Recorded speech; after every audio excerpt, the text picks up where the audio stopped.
Boa noite, Cássia, Arthur, Ana Carolina, Igor com I, Daiane, Larissa.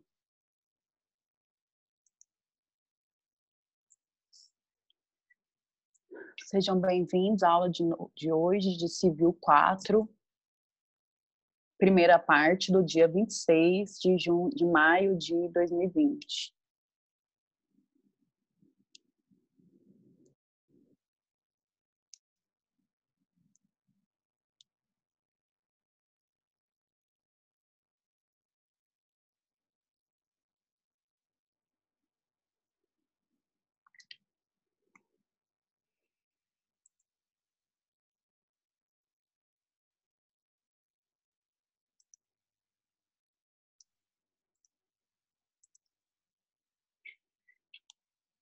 Pessoal, nós começamos a estudar sobre a aquisição de propriedade imóvel e nós já vimos duas formas de aquisição de propriedade imóvel. A primeira delas foi mediante registro no cartório de registro de imóveis. A gente viu que esse ato de se dar publicidade da aquisição do imóvel é um ato de aquisição. Então, quando eu dou publicidade que eu acabei de comprar um imóvel, eu registro ali no cartório de registro de imóveis o meu contrato de compra e venda, que já tinha sido registrado lá no cartório, no tabelionato de notas, mas a gente viu que para que comece a existir o direito real, aquela obrigação que foi registrada lá no tabelionato de notas tem que ser registrada no cartório de registro de imóveis. Então, a aquisição se dá através do registro do imóvel ali no tabelionato, no imóvel, no cartório de registro de imóveis. Foi a primeira forma de aquisição de propriedade imóvel que nós estudamos. A segunda forma de aquisição de propriedade imóvel foi através da accessão. Aula passada, quem esteve conosco viu que a accessão, que se escreve com AC de casa, é SSAO-TIL, é uma forma de aquisição de propriedade imóvel.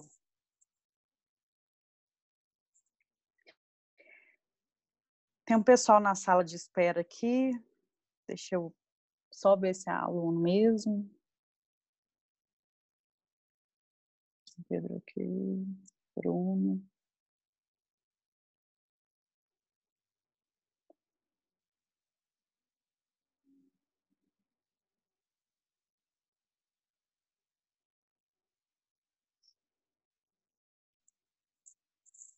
Ok.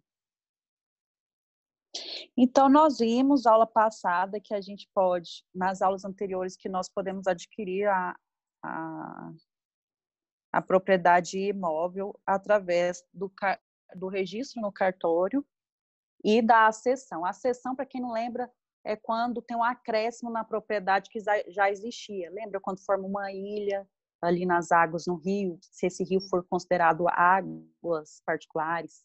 Então, aquela ilha que formou no meio do rio, ela é de quem? Ela é do ribeirinho da direita ou do ribeirinho da esquerda? Aí nós vimos que essa ilha pode ser dividida aí entre o ribeirinho da direita ou da esquerda, desde que a linha imaginária do meio do rio transpasse essa ilha. Então, a banda que fica do lado direito da linha imaginária do centro do rio é para o ribeirinho do lado direito, e a mesma coisa acontece com a banda da ilha que estiver ali do lado esquerdo. A gente viu que a acessão também acontece quando acontece em depósito. O rio, a correnteza do rio, deixa ali na margem alguns depósitos orgânicos, por exemplo, areia, pedra, e aí a margem do rio, a praia de um proprietário, ela começa a aumentar, ou seja, a propriedade sofreu um acréscimo pela accessão, também é um tipo de accessão, né? Então, isso a gente viu aula passada. E hoje nós vamos ver os outros dois tipos de aquisição de propriedade imóvel.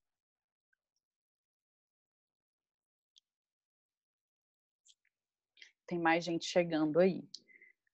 A Simone me cumprimentou. Oi, Simone, boa noite. Sinair está chegando aí também, boa noite, sejam bem-vindos. Tá, então, para quem chegou aí agora, a gente está vendo aí o restante das formas de aquisição de propriedade imóvel. A primeira delas que nós vamos estudar hoje é a aquisição de propriedade imóvel por direitos hereditários. Sim, quando existe aí um proprietário que falece, o que vai acontecer com a propriedade? Vai ficar sem dono? Não, ela vai ser transmitida aos herdeiros automaticamente. Uma propriedade, ela não pode ficar sem proprietário, uma vez que o proprietário venha a óbito, falece. Então, é como se essa propriedade ela ficasse no limbo se não houvesse um princípio chamado de princípio do Saizine. O que é o princípio da Saizine? É um princípio que você vai estudar lá em direitos das sucessões, onde a propriedade ela transmite automaticamente para os herdeiros quando acontece o óbito daquele autor da herança. Então, morreu, abriu a sucessão. Faleceu, a propriedade daquele falecido passa automaticamente com a morte para os seus herdeiros, certo? Então, propriedade pode ser herdada? Claro, ela é herdada, né? Então, como ela não pode ficar sem um proprietário até a partilha, até o formal de partilha, que é o objetivo do inventário, né? O inventário ele é feito justamente para que os herdeiros tenham acesso ao quinhão de sua herança, a sua parte respectiva da herança. Então, com a morte, há uma transferência do domínio automático aos herdeiros, mas eles só vão poder usufruir de todos os direitos de proprietário plenamente depois do formal de partilha, certo? Então, direitos hereditários também são formas de aquisição de propriedade imóvel. Lá no artigo 1784 do seu Código Civil, está descrito ali que é aberta a sucessão, a herança transmite-se desde logo, olha aí, aberta a sucessão. Quando que abre a sucessão? Na morte, com a morte do autor da herança. E aí o 1784 do Código Civil fala o seguinte: aberta a sucessão, desde logo aos herdeiros transmite-se a herança, certo? E esses herdeiros podem ser legítimos e testamentários. Essa classificação de herdeiros você também vai estudar lá no semestre, no 7º período, tá? Os legítimos são aqueles que a lei determina. Quando a lei fala quem herda, a gente fala que são os herdeiros legítimos. A doutrina classifica e também a legislação classifica como legítimos. E quando é o próprio autor da herança que estabelece quem que vai herdar, aí essa categoria de herdeiros é chamada de herdeiros testamentários. Pois bem, a propriedade transmite, no caso aqui a gente está falando de propriedade imóvel, a propriedade imóvel vai transmitir aos herdeiros. Então, direitos hereditários é uma forma de aquisição de propriedade imóvel. Então, nós já vimos 3 tipos de aquisição de propriedade imóvel. A primeira delas, recapitulando aqui, registro no cartório de imóveis, no cartório de registro de imóveis. Segunda forma de aquisição de propriedade, a cessão. E a terceira forma de aquisição de propriedade imóvel, através dos direitos hereditários, ou seja, através de herança. Muito bem. E agora nós vamos para a quarta forma e última forma de aquisição de propriedade imóvel, a tão esperada usucapião. Não é usucampeão, não é usucapião, é usucapião, tá, pessoal? Usucapião é a quarta e última forma que nós vamos estudar aí de aquisição de propriedade imóvel. E o que é usucapião? Qual que é o conceito? O que é o conceito de usucapião? Antes da gente estudar, você já mata metade da questão. Você já sabe que é um tipo de aquisição de propriedade imóvel. Então, você já sabe metade da questão. E qual que é o conceito de usucapião? a gente está estudando formas de aquisição de propriedade imóvel. Então, desde já você sabe que é um tipo de aquisição, é uma forma que alguém adquire uma propriedade imóvel, certo? Ela é originária? É uma aquisição originária ou derivada? Lembra a diferença? A aquisição de propriedade originária, quando não depende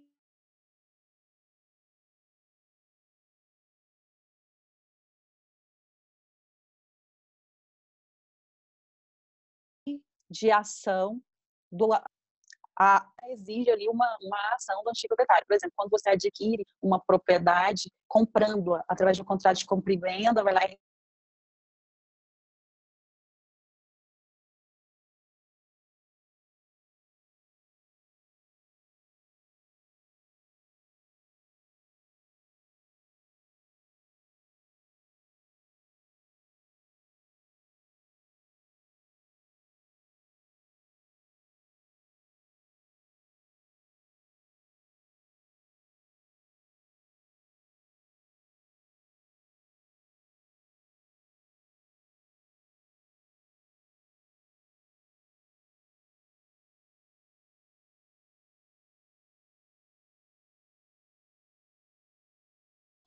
pessoal, vocês estão me vendo? Conversa comigo. Eu caí aqui. Agora dá para ver.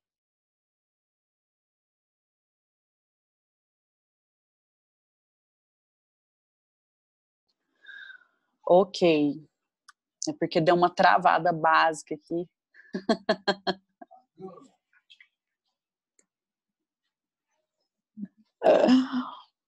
Gostou dos bastidores, né, Simone? Chegou o barulhinho aí para vocês? Ai, ai, eu mereço.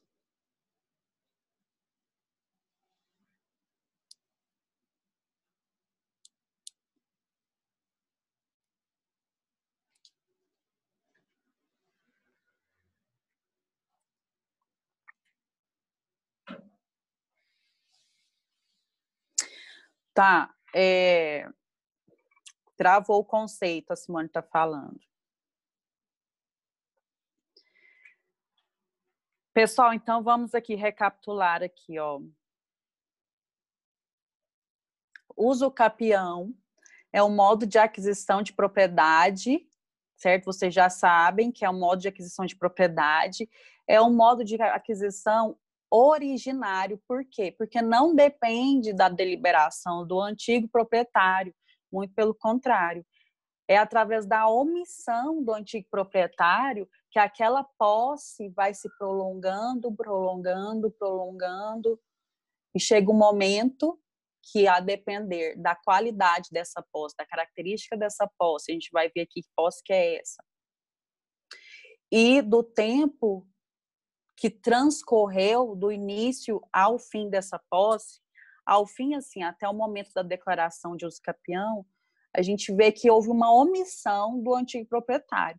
Então, é uma posse que se inicia, ou melhor, é uma propriedade que vai se iniciar devido à posse que já existia ali em relação àquela propriedade e se perdurou ao longo do tempo. Que tempo? Isso vai depender do tipo de uso capião. A gente vai ver que existem formas de uso capião e depende, pode ser de 5 anos até 15 anos, tá? A gente vai ver aí na hora certa os tipos de uso capião.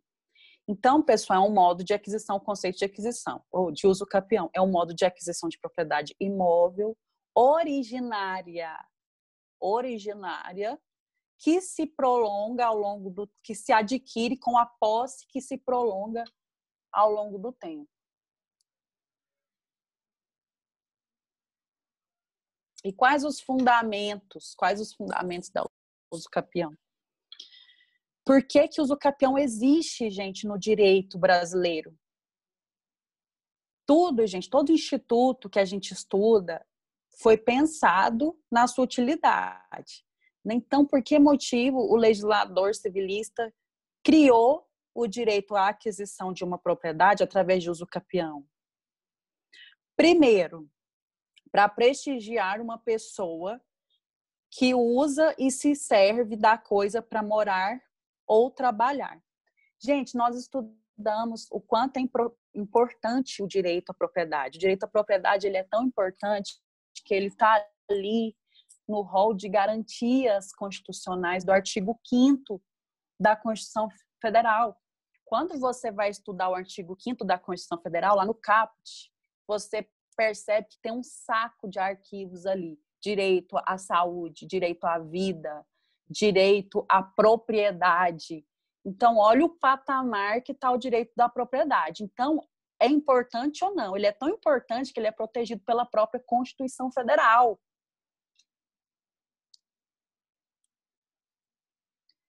Só que ele não é um direito absoluto. Por que ele não é absoluto?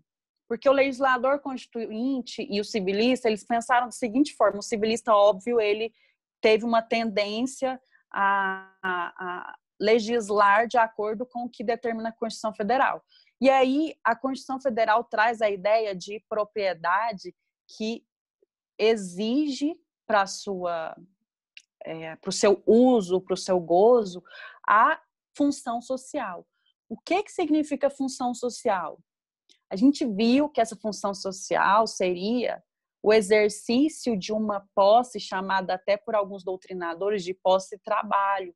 Por quê? Porque o proprietário ele pode sim dispor da propriedade, ele pode sim usar da propriedade. E o direito de usar da propriedade inclui o não uso da propriedade. Ele pode sim usufruir, gozar daquela propriedade. Só que ele também não pode menosprezar aquela coisa. O direito à propriedade ele é tão importante que a lei fala que se o proprietário estiver menosprezando a coisa, menosprezando o seu direito à propriedade, que não é, inclusive, um privilégio de muitos, a gente sabe que no Brasil poucos têm imóveis, aqui a gente está estudando a aquisição de propriedade imóvel.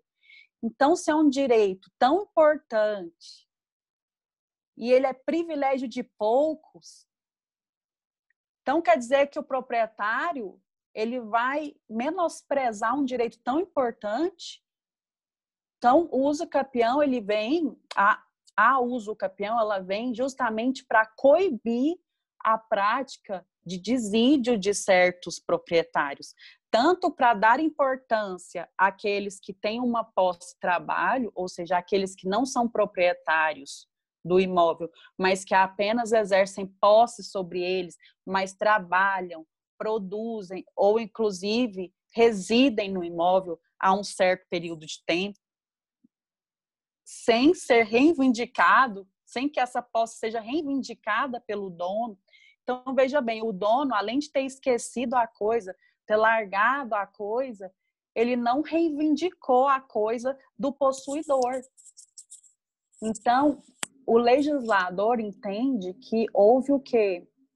Uma concordância tácita aí do antigo proprietário. Então, por que não beneficiar quem ali já reside há um certo período de tempo?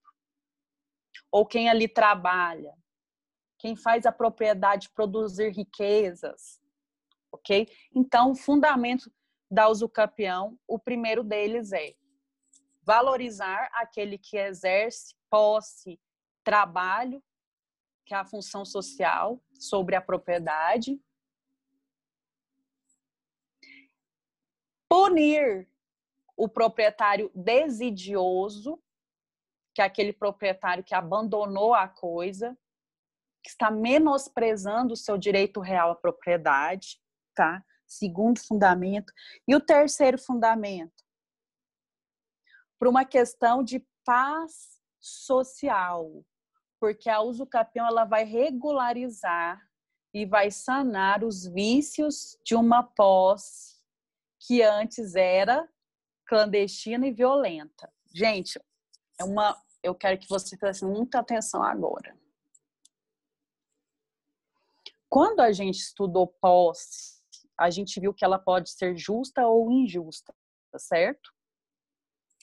A posse justa é aquela que não é adquirida mediante violência, clandestinidade e precariedade.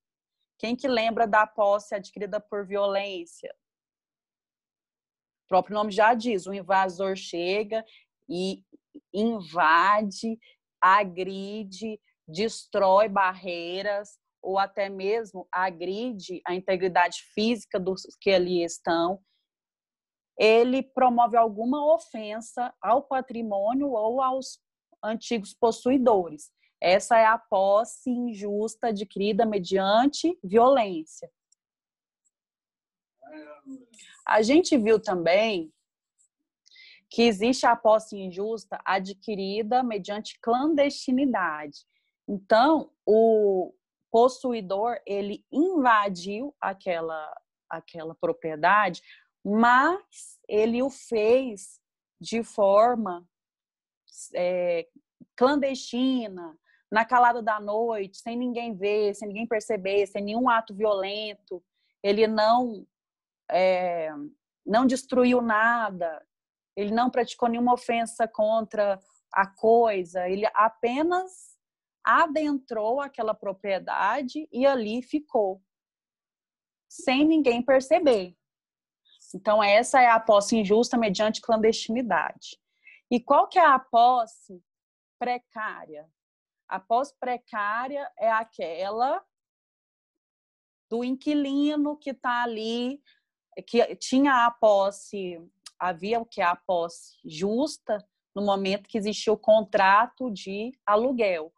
Aí encerra o contrato de aluguel, o proprietário permite que ele fique ali.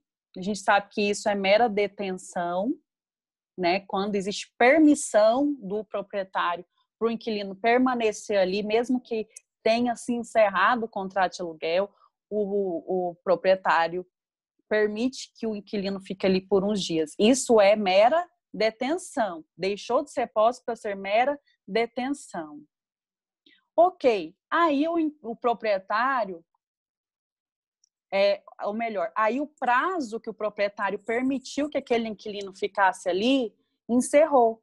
Mas o inquilino, cara de pau que continuou permanecendo ali.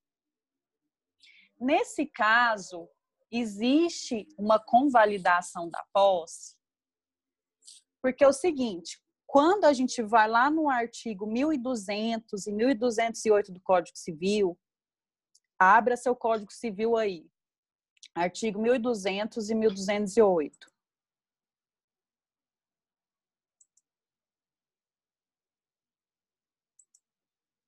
No artigo 1200 do Código Civil fala que é justa a posse que não for violenta, clandestina ou precária, ok? Então, o conceito de posse justa está lá. Então, o conceito de posse injusta é por exclusão, é o contrário da posse justa. Ou seja, é aquela adquirida mediante violência, clandestinidade, precariedade. Só que aí vem o 1208 e fala o seguinte: não induzem posse os atos de mera permissão ou tolerância, assim como não, ou seja, é mera detenção, certo? Então, acompanha aqui a leitura do 1208 novamente comigo.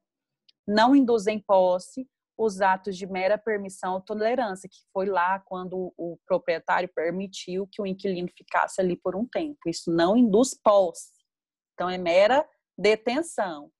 Então, o detentor, ele pode ter o direito à aquisição de uma propriedade por uma posse aí que se prolonga ao longo do tempo? Não, porque ele não tem posse, ele é mero detentor. Aí o artigo 1208 continua. Assim como não autorizam a sua aquisição de quê? Da posse. Os atos violentos ou clandestinos, se não depois de cessar a violência ou clandestinidade. Então, olha isso aqui, gente, artigo 1208. Lá no finalzinho, quando o legislador diz que a posse injusta adquirida por violência e ou melhor, por violência ou por clandestinidade, ela vai se convalescer, vai deixar de ser detenção e passar a ser posse injusta. Vou repetir. o que é mera detenção? A permissão e aquela invasão por motivo de violência e clandestinidade. Só que 1208 fala que a invasão, a detenção adquirida por violência ou por clandestinidade, ela vai convalidar em posse, ela vai transformar em posse assim que se encerra o ato de violência ou o ato de clandestinidade. A gente viu que se encerra o ato de violência quando o proprietário para de resistir, e a gente viu que se encerra o ato de clandestinidade quando presume-se que o proprietário tomou ciência daquele esbulho ou daquela turbação, enfim. Tá? Então, o artigo 1208 fala o seguinte: só vai se tornar posse o esbulho praticado por violência e por clandestinidade quando encerra a violência e quando encerra a clandestinidade. Então, quer dizer que a posse precária, ela pode induzir uma usucapião a um entendimento que não, por força do artigo 1208, porque é como se a precariedade, apesar da gente chamar de posse precária, não ensejar na posse propriamente dita, porque não houve convalidação. Mas já existem entendimentos que entendem que a precariedade, ela torna-se posse a partir do momento em que se encerra a permissão, que seria a detenção com a permissão do proprietário, encerrou a permissão, passa de detenção para posse precária. Ok? Mas independente dos entendimentos, que eu quero que vocês saibam é que, independente se for posse, justa ou injusta, ela precisa obedecer um período de tempo sem reação do proprietário. Esse tempo, ele varia de 5 a 15 anos, isso vai depender do tipo de usucapião. Então, a posse, justa ou injusta, tem que durar no mínimo 5 anos ou até 15 anos para que haja um reconhecimento desse direito à propriedade gerado pela posse. E quais, então, são as características dessa posse? Essa posse que pode ser justa ou injusta. As características são as seguintes. Primeiro, o possuidor, ele tem que ter a intenção de ser dono. Então, ele está ali trabalhando ou residindo.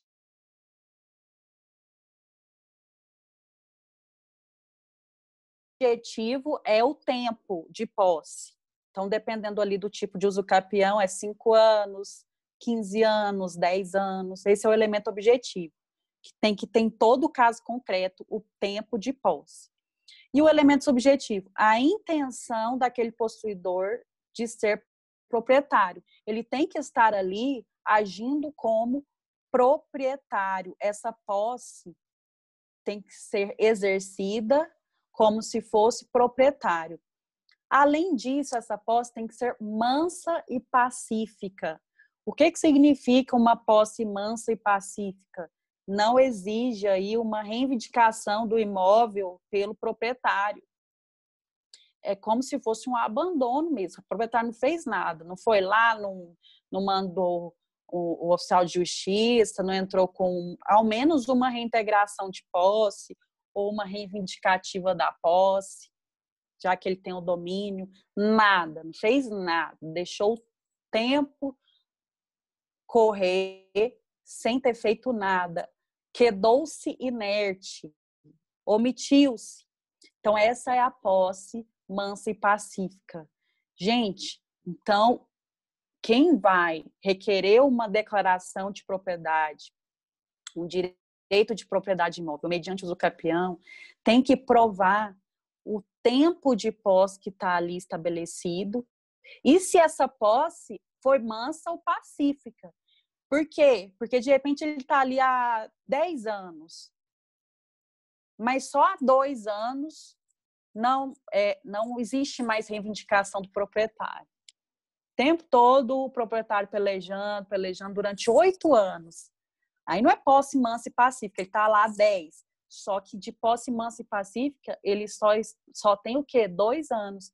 Se nos 10 anos de posse, durante 8 houve reivindicação dessa posse pelo proprietário, então, após esse período onde encerrou-se a reivindicação do proprietário, é que se inicia a posse mansa e pacífica. Então, dos 10 anos de posse, só 2 anos que ele tem de posse mansa e pacífica.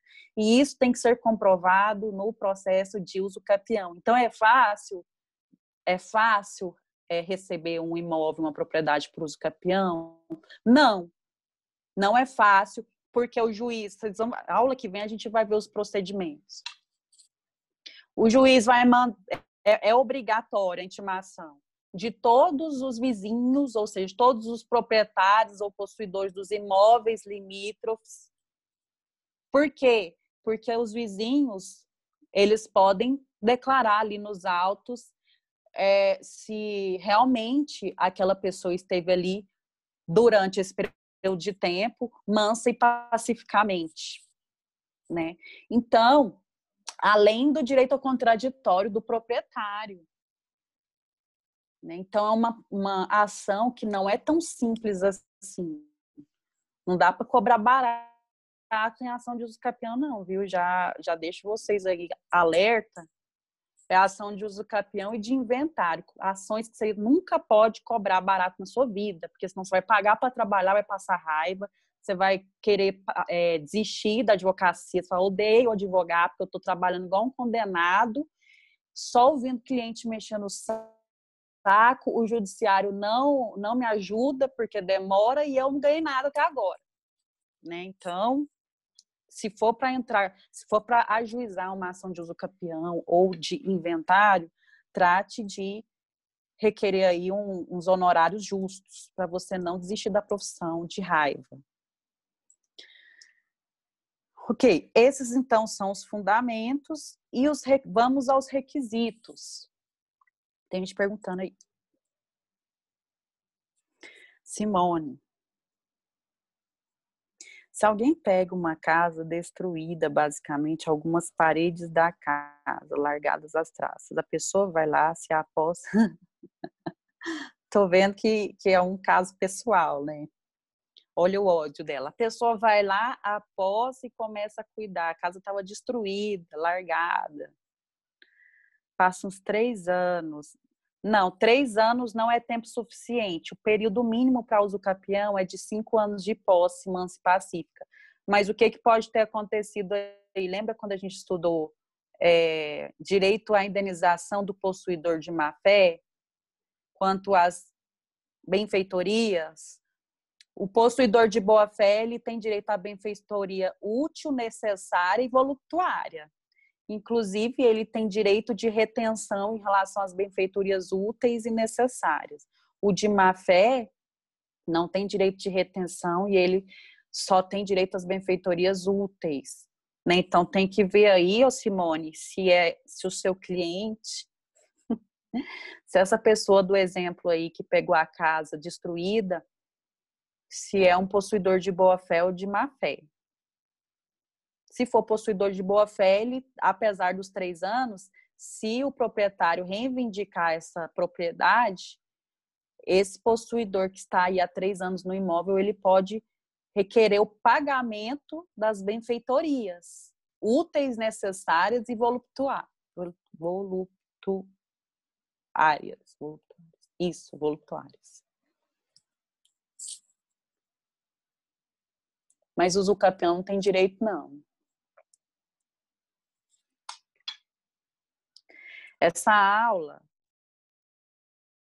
ela já está quase encerrando. Se cair, a gente entra no mesmo link, tá? Se essa aula cair, a gente vai entrar no mesmo link.